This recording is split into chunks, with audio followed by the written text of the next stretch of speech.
Em nome do Pai, do Filho e do Espírito Santo. Amém. Ave Maria, cheia de graça, o Senhor é convosco.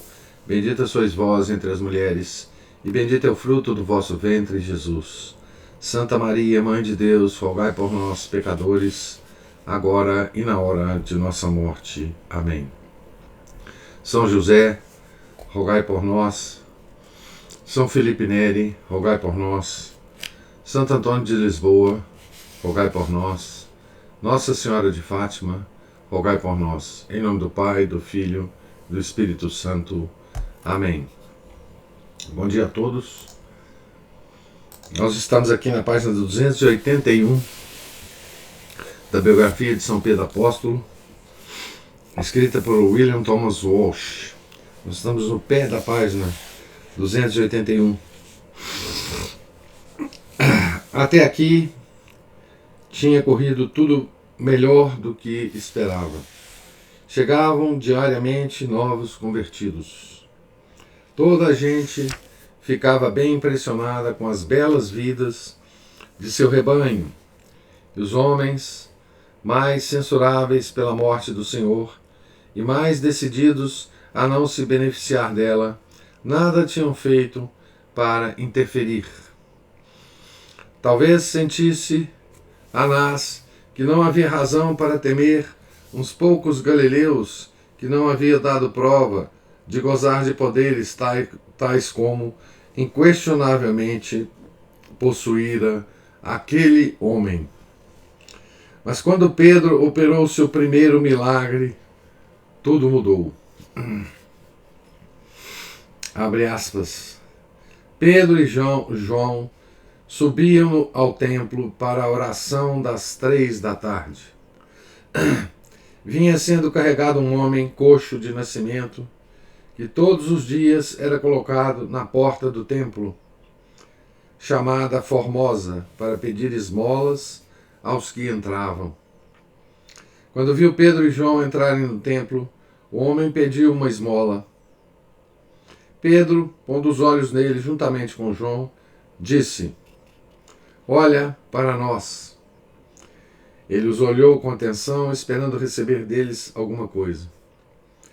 Pedro então disse: Não tenho ouro nem prata, mas o que eu tenho eu te dou. Em nome de Jesus Cristo, o Nazareno, levanta-te e anda. E tomando-o pela mão direita, levantou-o. Imediatamente os pés e os tornozelos se lhe firmaram. De um salto pôs-se em pé e começou a andar. E entrou com eles no templo, andando, saltando e louvando a Deus. Todo o povo o viu andando e louvando a Deus.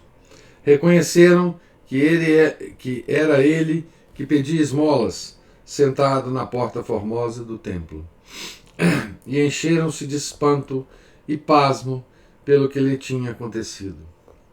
Estando ele agarrado a Pedro e a João, todo o povo assombrado acorreu para junto deles, no chamado Pórtico de Salomão.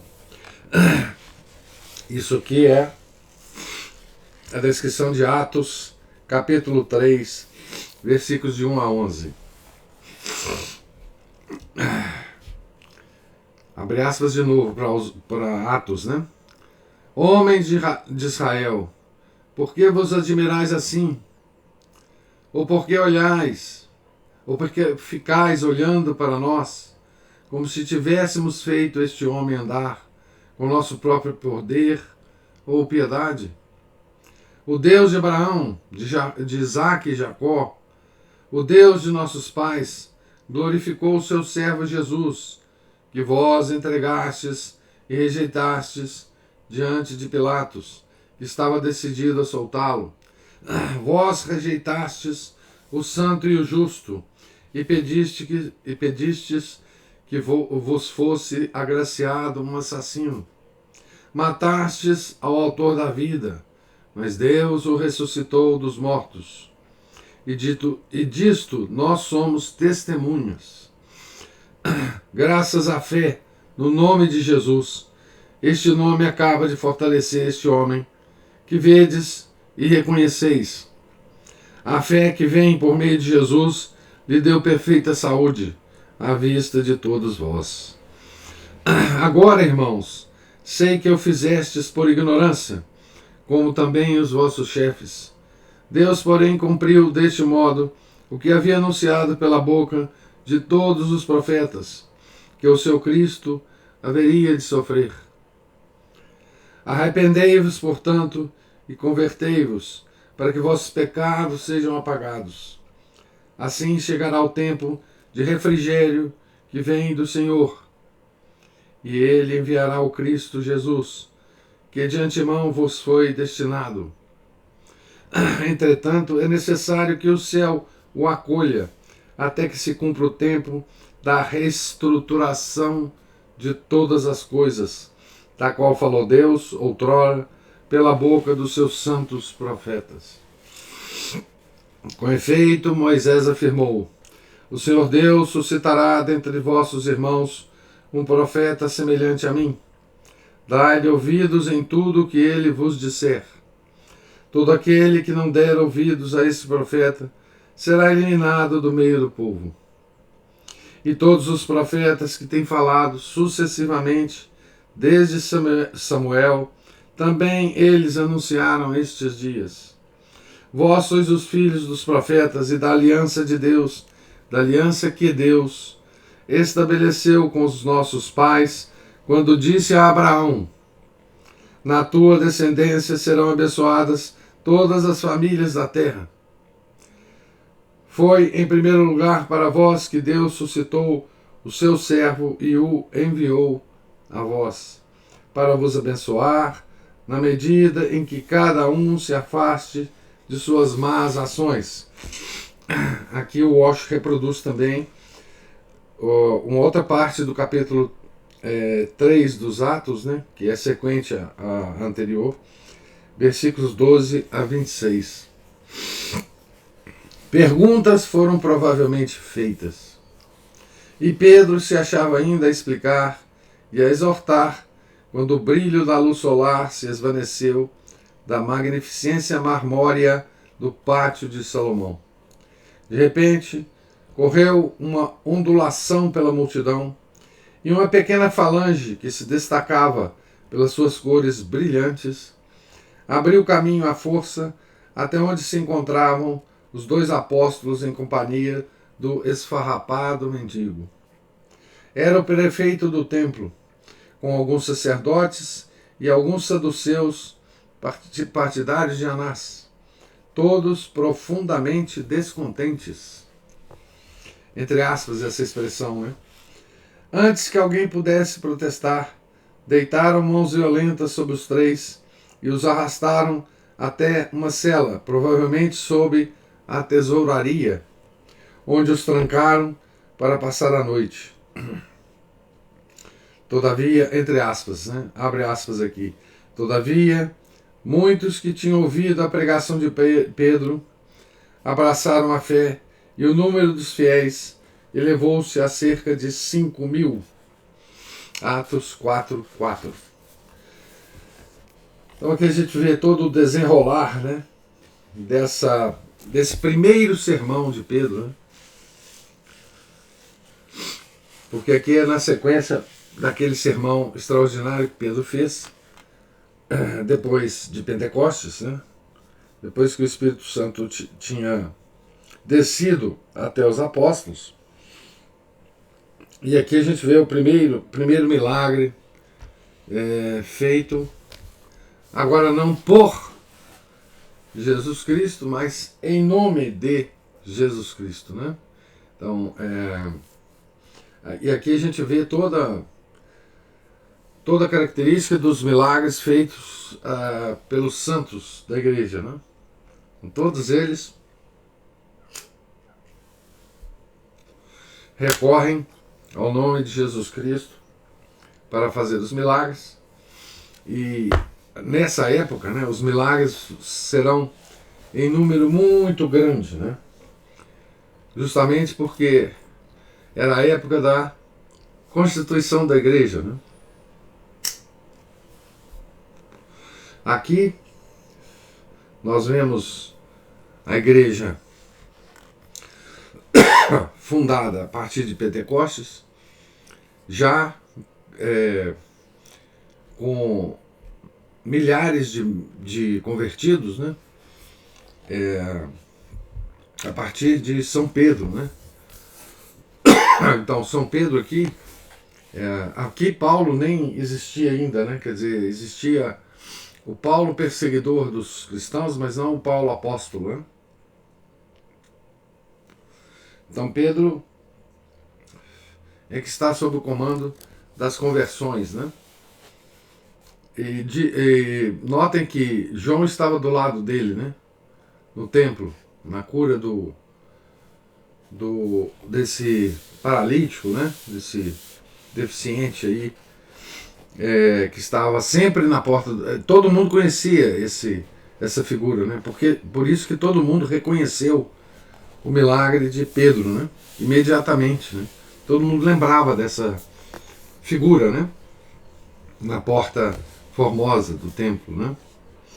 Então, capítulo 25 agora. Foi um encontro dramático o que se deu na manhã seguinte, no salão da pedra talhada. O milagre de Pedro e seu segundo sermão haviam criado uma situação que lembrava bastante vivamente aos sacerdotes e fariseus a semana da última Páscoa. Se as conversões continuassem naquele ritmo, toda Jerusalém, em breve, estaria seguindo Pedro. Anás ficou tão alarmado que convocou uma apressada reunião do Sinédrio e, sentindo a necessidade, naquele dia, de todos os recursos que pudesse lançar mão na cidade do homem, cercou-se de uma imponente coleção de, abre aspas, chefes, anciãos e escribas. Está citando Atos aqui, né? Inclusive seus filhos, João e Alexandre, e seu genro, Caifás. Ele próprio, novamente, com as vestes de sumo sacerdote, pois havia reassumido sua antiga posição. Era uma impressionante figura, de pé, à espera para interrogar e julgar os infiéis que haviam sido chamados à sua presença. Então aqui, de novo, né, há uma nova possibilidade de conversão desses chefes, anciãos e escribas. Não é? Nosso Senhor está dando outra oportunidade para esses homens se salvarem. Não é? Agora, na figura de Pedro, que está fazendo os milagres de que tanto temia Anás, né? E Caifás e todo mundo, né? Então ele reúne quem que ele reúne, né? Para decidir isso. Toda a nata do poder espiritual de Israel, do poder temporal que ele tinha, não é? Do dinheiro que ele tinha, não é? Da intelectualidade de todo o povo hebreu. Note, aqui é toda a intelectualidade do povo hebreu que estava em Jerusalém, que era o centro de tudo. Não é? Então, todos os homens instruídos, todos os sabichões, todos os intelectuais, não é? Estavam reunidos ali para tomar decisões, né? Com tal fachada, parecia que Moisés e Arão, o rei Davi e os macabeus ficaram quase invisíveis ao lado daquela personificação da teocracia judaica, erguendo as mãos e ameaçando seus adversários com a destruição. Então, aqui era toda a condensação do poder de Israel depois dessa história toda do povo escolhido, né? Então, toda a história do povo escolhido, todas as consequências dessa história, todos os desvios que o povo hebreu teve na sua caminhada até a recepção de nosso Senhor Jesus Cristo, toda a linhagem real, não é? Do povo de Israel, tudo que representava o povo de Israel naquele momento estava reunido naquela convocação de Anás, né? Teocracia judaica. Contudo, os dois pescadores da Galileia, um tanto desgrenhados e sujos, postos diante dele, acompanhados por um sarnoso mendigo, que não mais cocheava, sabiam o que a maioria dos espectadores estava longe de perceber. Ali estava o vigário de Cristo, face a face, afinal, com seu arqui-inimigo e assassino mor. Ali estava o chefe da cidade de Deus na terra, confrontando com o potentado da cidade do homem, que era a cidade de Satanás. E era um Pedro diferente. Aquele homem robusto, de cabelos crespos, esparsa barba vermelha, do inépito e atrevido apóstolo que Anás vira nos calcanhares daquele homem no templo durante a recente Páscoa, se é que lhe dera a honra de notar sua presença. Pedro havia recebido com distinção os 7 dons do Espírito Santo, um dos quais é a fortaleza. Mesmo sob a sua empoeirada túnica, havia algo de uma indefinível imponência no seu silêncio resoluto.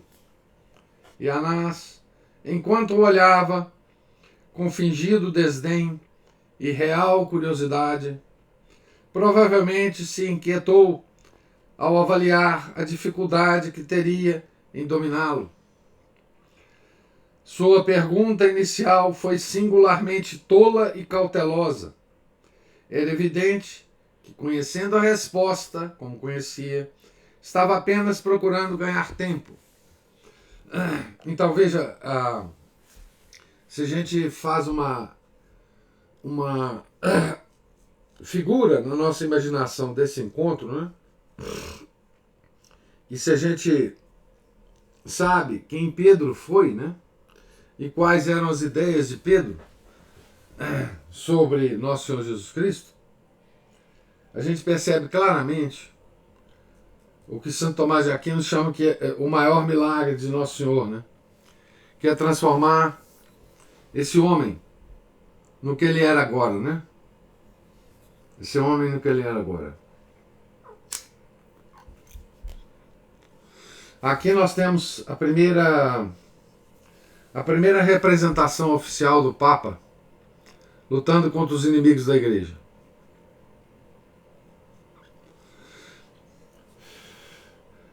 E como que deve ser feito isso, né? Esse exemplo será seguido por um grande número de sucessores de Pedro, né? Essa mesma fortaleza, essa mesma demonstração do poder espiritual no mundo, né? Que Pedro demonstrará aqui, né? E como o Espírito Santo mudou esse tosco pescador, né? Então vamos lá à pergunta de Anás, né? Com que poder ou em nome de quem fizestes isto? Perguntou ele. Isto é um milagre, né? Pedro, abre aspas, cheio do Espírito Santo, fecha aspas, respondeu sem hesitação. Então, veja essa resposta de Pedro depois de ter passado uma noite no cárcere, né, depois de estar todo amarrotado, né, ao lado de João e do esfarrapado mendigo. Diz assim, Pedro diz assim, né? Chefes do povo e anciãos, ouvi-me. Hoje somos interrogados a respeito do benefício feito a um enfermo e pelo modo como foi curado. Ficais, pois, sabendo, todos vós e todo o povo de Israel, foi em nome de Jesus Cristo o Nazareno que vós crucificastes, mas que Deus ressuscitou dos mortos. Por ele é que este homem se acha são, em pé, diante de vós. Este Jesus, pedra que foi desprezada por vós, os construtores, tornou-se a pedra angular. Em nenhum outro há salvação, porque debaixo do céu nenhum outro nome foi dado aos homens, pelo qual devemos ser salvos. Que está no capítulo 4 dos Atos. Né? Então, aqui já há uma proclamação do dogma, né, de que fora da igreja não há salvação. Né? Então, o dogma vai ser declarado muito tempo depois, né, proclamado muito tempo depois. Anás não esperava nada de tão direto e destemido. Evocava desagradáveis lembranças de um terremoto, de um véu do templo rasgado, de um túmulo vazio. Acima de tudo, talvez, de algo estranhamente invulnerável em torno daquele homem com letra maiúscula, quando olhava do alto da cruz para aqueles que zombavam dele, entre os quais se encontrava Anás. Havia um pouco daquele destemor neste pescador. E ao lado dele estava o mendigo, um homem de 40 anos, que fora visto durante anos sentado em seus farrapos junto à porta formosa. Ali estava ele, plenamente curado. O hábil e velho sumo sacerdote não conseguia pensar em nada para dizer. Para ganhar tempo, havia removido os acusados e o mendigo da sala do conselho, enquanto o sinédrio continuava a sua sessão executiva. Anás foi direto ao ponto. Não se deu ao trabalho de ocultar de seus cúmplices a profundeza aterradora de sua hipocrisia. Justamente como decidira sobre a morte de Jesus, depois da ressurreição de Lázaro, também agora resolveu calar os apóstolos, não porque se tivesse revelado como impostores, mas porque tinham apresentado prova irretorquível do contrário. Que faremos destes homens? Perguntou ele, ou um de seus porta-vozes.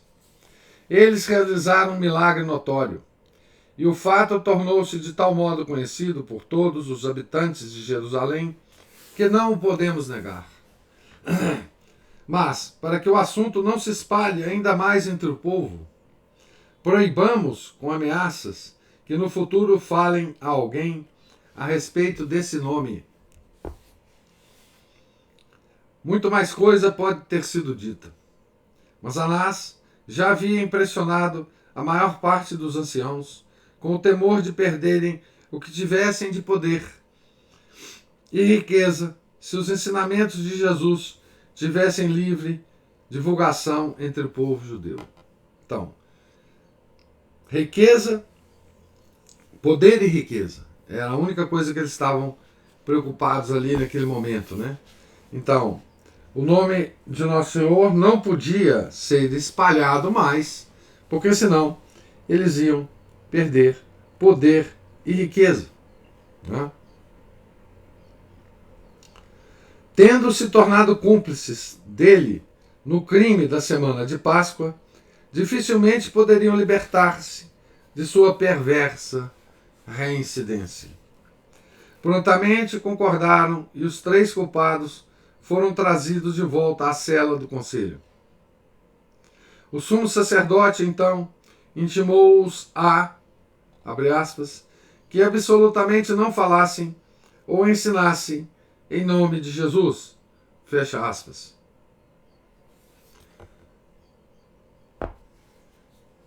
Isso é o que o mundo moderno faz, né? Com a igreja. Tá certo?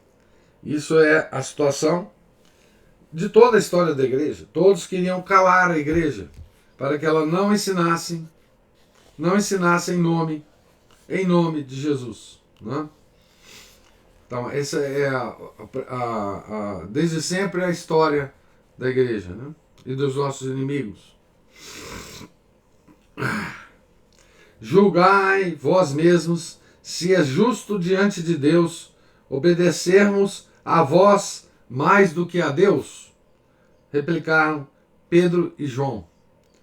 Quanto a nós, não podemos deixar de falar das coisas que vimos e ouvimos. Foi a resposta, né? Era difícil responder a isso. Parece que Anás não fez outra coisa senão repetir a ordem dada, reforçada por uma ameaça um tanto vaga. Depois deixou irem livres os 2. Abre aspas, não encontrando pretexto para os castigar por causa do povo, porque todos glorificavam a Deus pelo que tinha acontecido. Fecha aspas. Pedro e João, sem se importarem com os olhares cheios de cólera que o seguiam, apressaram-se em sair da sala e do templo para o outro lado da cidade, a fim de relatar o acontecido a seus amigos. Foram recebidos com incontido júbilo. Todos juntos, os apóstolos, as santas mulheres da Galileia, a mãe do Senhor, deram fervorosas graças a Deus pela libertação deles, enquanto ao que parece, o próprio Pedro, propôs uma oração pautada por algumas citações da Escritura que lhe vieram à mente. Vamos ver a oração do Pedro, né? Senhor, tu que fizeste o céu e a terra, o mar e tudo o que há neles, por meio do Espírito Santo, pela boca de nosso pai Davi, teu servo disseste, por que se agitam as nações e os povos imaginam coisas vãs? Levantam-se os reis da terra e os príncipes se juntam em conselho contra o Senhor e contra o seu Cristo. Foi o que aconteceu nesta cidade. Herodes e Pôncio Pilatos se uniram com as nações pagãs e o povo de Israel contra o teu santo servo Jesus, a quem ungiste, a fim de executarem o que a tua mão e o teu conselho predeterminaram que se fizesse. Agora, Senhor, olha as ameaças que fazem e concede que os teus servos anunciem corajosamente a tua palavra. Estende a mão para que se realizem curas, milagres e prodígios por meio do nome do teu santo servo, Jesus. Aqui tem as referências da Escritura, e isso está relatado em Atos 4, 13 a 30. O primeiro resultado de sua prisão foi tornar Pedro mais ousado do que nunca ao pregar o Evangelho no templo e em qualquer outra parte onde pudesse encontrar ouvintes. O outro foi aumentar sua autoridade entre os irmãos. Não que esta houvesse sido alguma vez contestada, nem mesmo a vergonhosa aberração da tríplice negativa havia destruído o respeito deles pelo seu caráter fundamentalmente leal e honesto, e especialmente pela divina missão que recebera. Nos atos, foi sempre ele quem tomou a iniciativa. Mesmo antes de Pentecostes, havia anunciado aos outros o suicídio de Judas e propusera o sorteio que resultou na escolha de Matias. Foi o lógico porta-voz de todos depois da descida do Espírito Santo. Não foi preciso o êxito sensacional de seus 2 primeiros sermões para que seus irmãos vissem nele o vigário de Cristo. A cura do mendigo coxo, o seu frio desafio a Anás e aos fariseus, elevaram-no a um prestígio que se estendeu bem além das fileiras de seus próprios companheiros. Era o homem mais popular de Jerusalém, provavelmente o mais requisitado judeu do mundo. Era quase como naqueles primeiros dias em Cafarnaum, quando o Senhor havia operado tantos milagres em sua casa. Aonde quer que fosse, via-se cercado de doentes, de coxos, de surdos, de cegos, de possessos, de gente que carregava crianças paralíticas em seus braços, de multidões ávidas de vê-lo e de ouvi-lo falar. Abre aspas, traziam os doentes para as ruas, a fim de que quando Pedro passasse, ao menos a sua sombra cobrisse alguns deles. Atos 5, versículo 15. Não somente Pedro, mas todos os seus irmãos operavam maravilhas quando se reuniam para rezar e pregar no pórtico de Salomão. Os convertidos contavam-se agora por multidões, de acordo com os Atos. E, abre aspas, afluía também muita gente das cidades vizinhas de Jerusalém, trazendo os enfermos e os atormentados por espíritos imundos, e todos eles eram curados. Então vocês imaginam essa cena, né? De Jerusalém sendo invadida por esses habitantes das cidades vizinhas, né? Imaginam uma procissão de deficientes físicos, né? Paralíticos, surdos, cegos, levados pelas famílias, né? Para os apóstolos, lá para o templo, né? Porque eles ficavam no templo, né?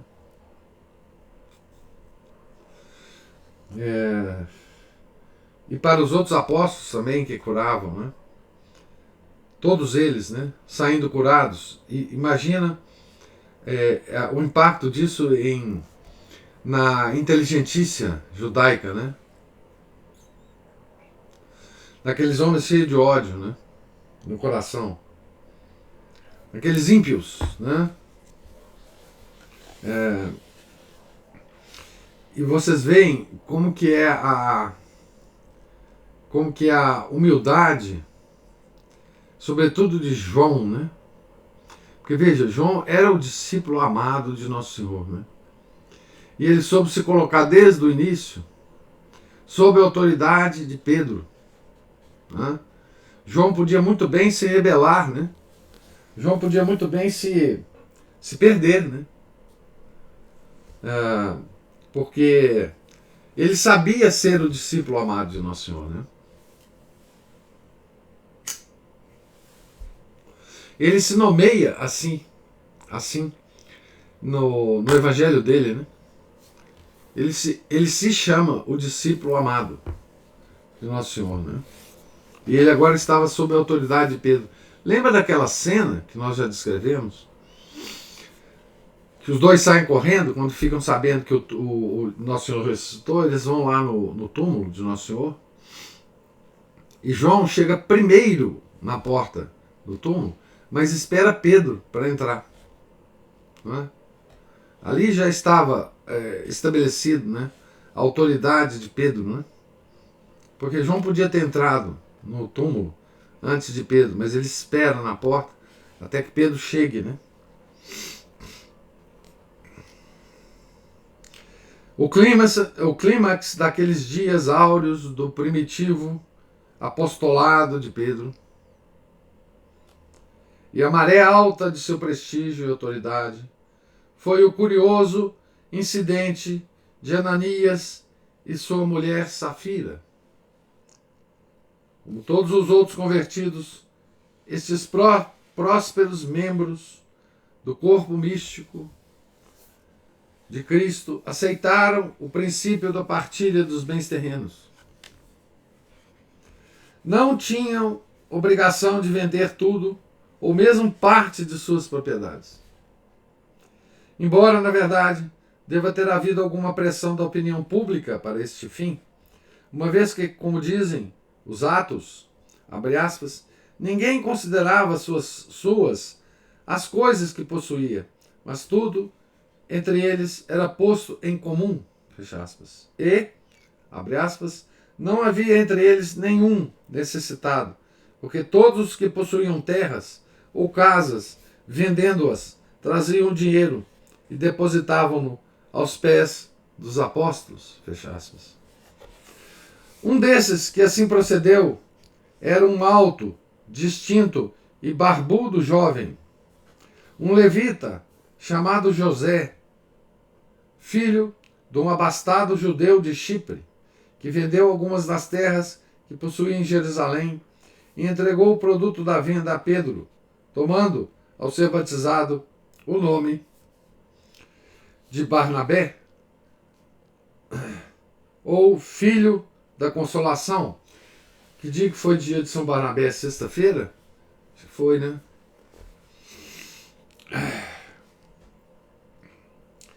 Barnabé tem uma história, né, com o apóstolo Paulo, que nós já lemos, né, na vida do Paulo de Tarso. Passou depois a viver daquilo que os apóstolos achavam necessário dar-lhe para a sua manutenção diária. E este era o espírito de toda a igreja.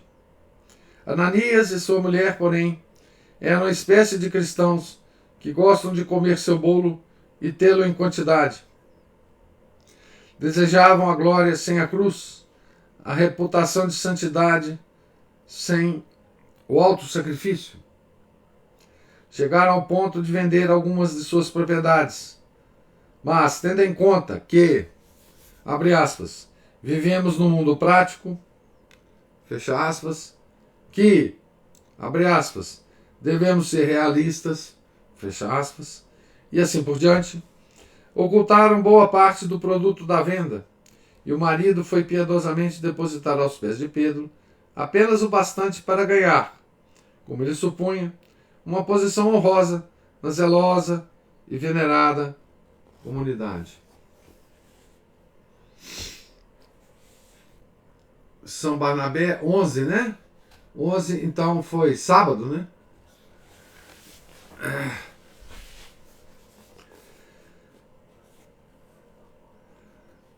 Não está estabelecido como o guardião das chaves ficou sabendo da fraude.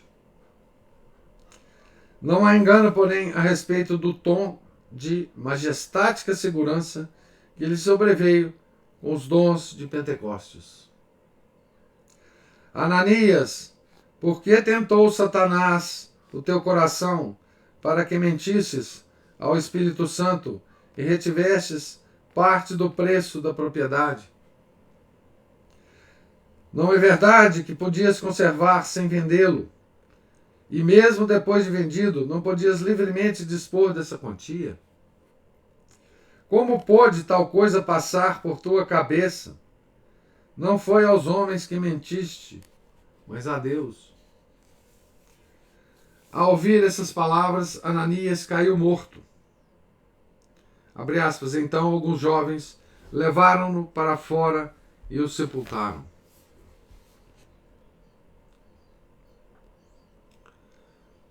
Safira, enquanto isso, talvez tenha estado a fazer compras e não soube do que aconteceu com seu marido. Quando, 3 horas mais tarde, chegou à presença de Pedro, este disse: foi por essa quantia mesmo que vendeste a propriedade? Sim, foi.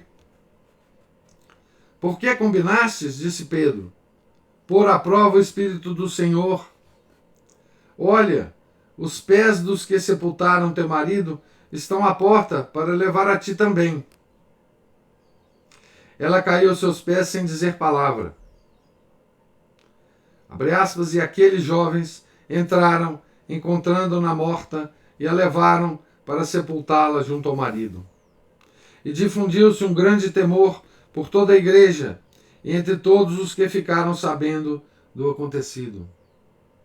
Muitos devem ter se lembrado da severidade com que Jesus os havia advertido a respeito dos pecados contra o Espírito Santo. Havia muito nesta primitiva igreja cristã judaica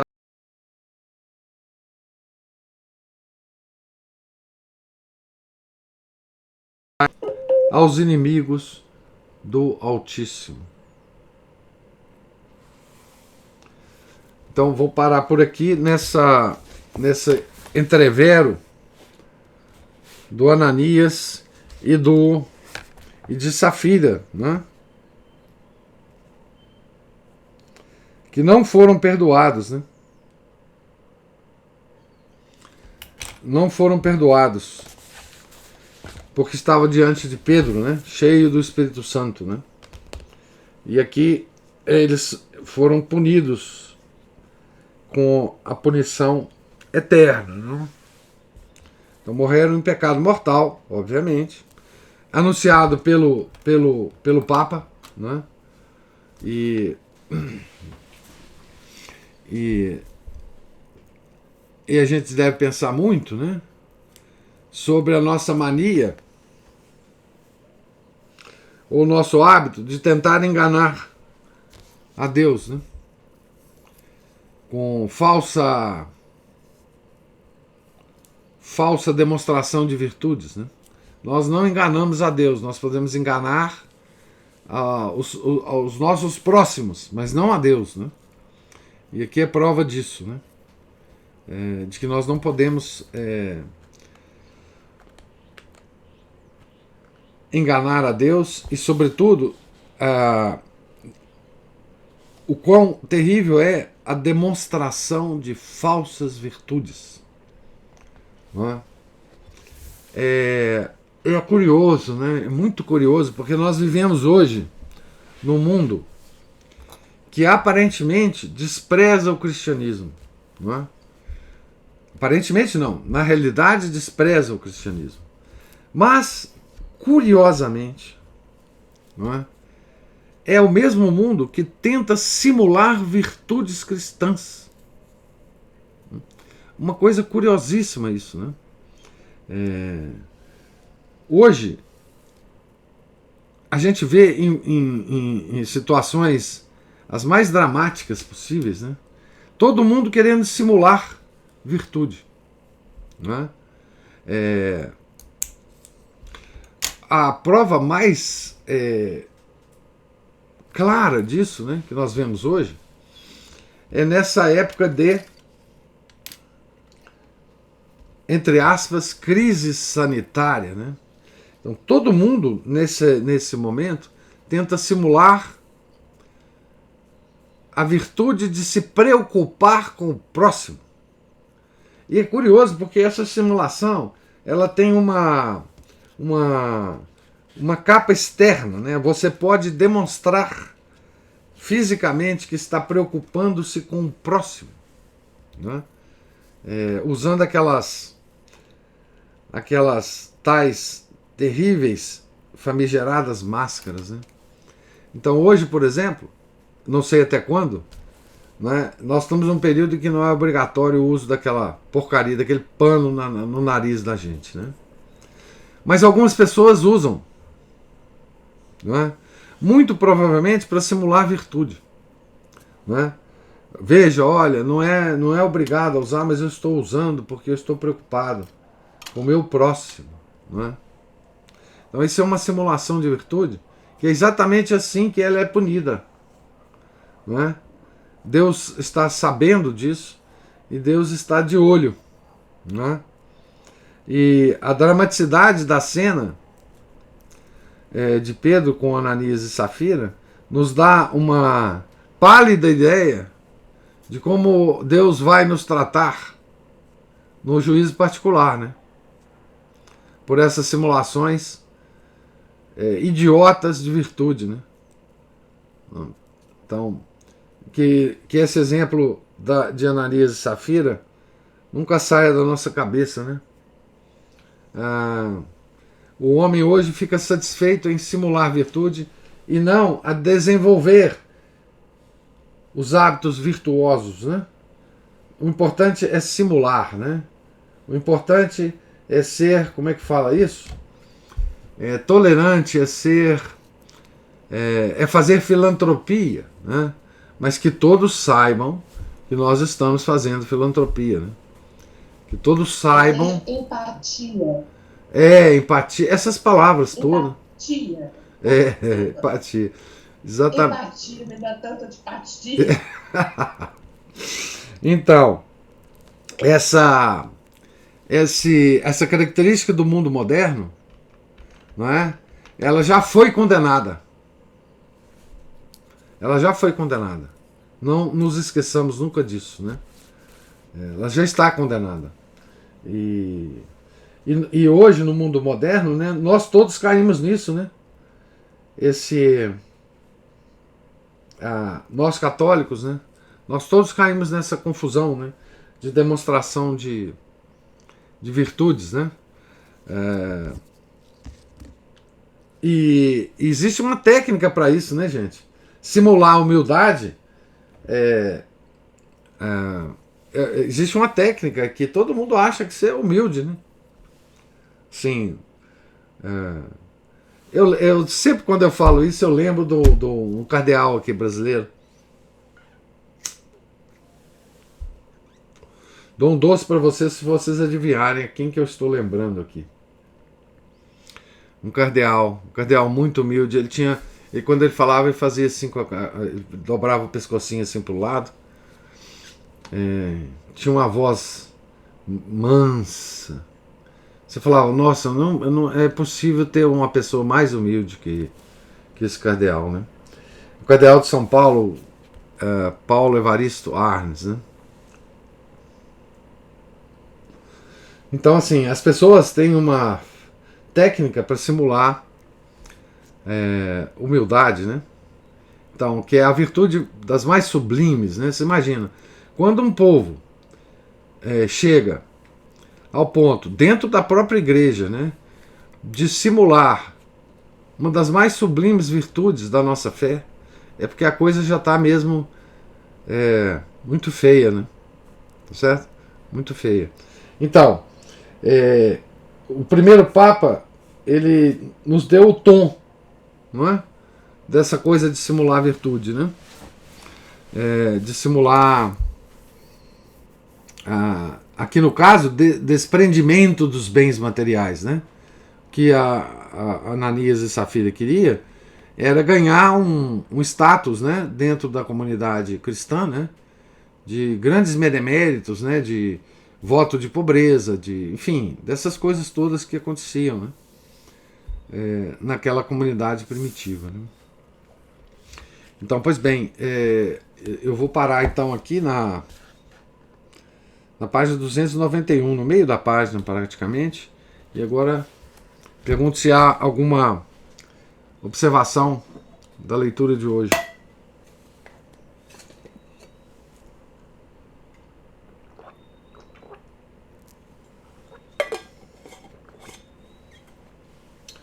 Então, não havendo,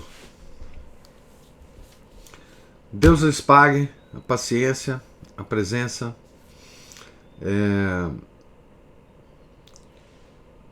Tenham todos um santo dia de festa de Santo Antônio, de Lisboa, né?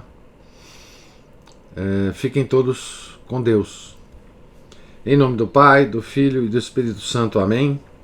Ave Maria, cheia de graça, o Senhor é convosco. Bendita sois vós entre as mulheres, e bendito é o fruto do vosso ventre, Jesus. Santa Maria, Mãe de Deus, rogai por nós, pecadores, agora e na hora de nossa morte. Amém. São José, rogai por nós. São Felipe Neri, rogai por nós. São Pedro Apóstolo, rogai por nós. Santo Antônio de Lisboa, rogai por nós. Nossa Senhora de Fátima, rogai por nós. Em nome do Pai, do Filho e do Espírito Santo. Amém.